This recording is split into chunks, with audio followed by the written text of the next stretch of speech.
What if I told you that the most famous glass slipper in history didn't fit anyone?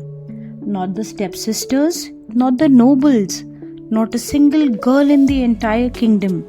And that failure changed everything. Welcome to PocketFull of Stories for every heart and every home. The morning after the grand ball, the kingdom buzzed with excitement.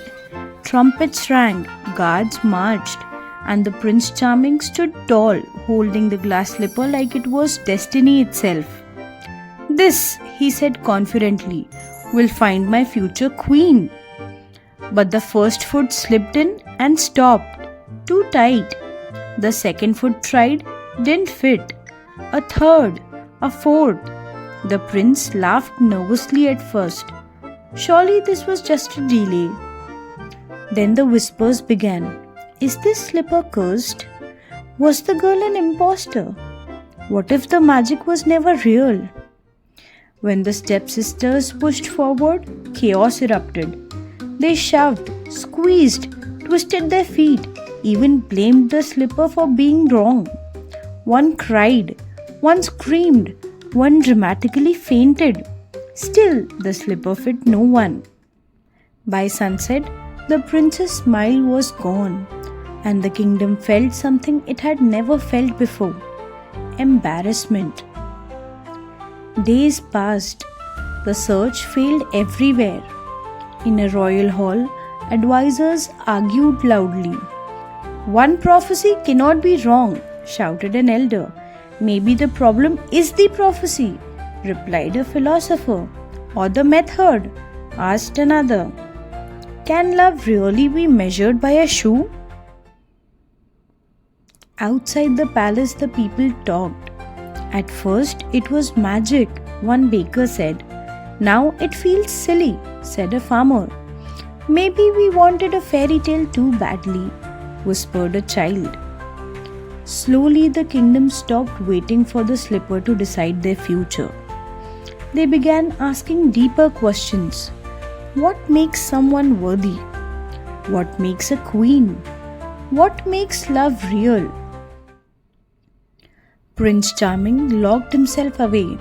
He was angry, then confused, then quiet.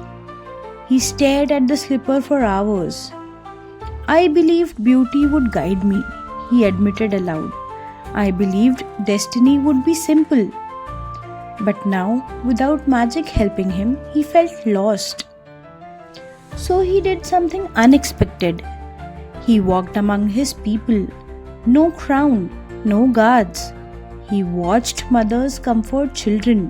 He saw workers share food. He noticed laughter, patience, courage, things he had never looked for before. For the first time, the prince realized something painful. He had been searching for an idea, not a person. And Cinderella? She watched the chaos quietly. At first, her heart sank. The slipper didn't choose her. But after the tears faded, something else appeared. Relief. She was no longer waiting to be proven worthy by a glass and magic.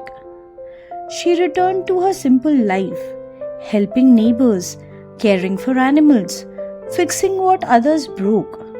People noticed. "She listens," one said. "She never complains," said another. "She makes things feel lighter," whispered a child. Unexpected allies appeared.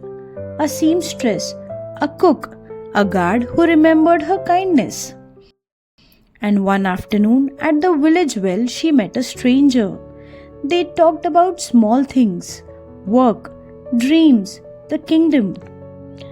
Neither knew who the other one truly was, but the conversation felt easy.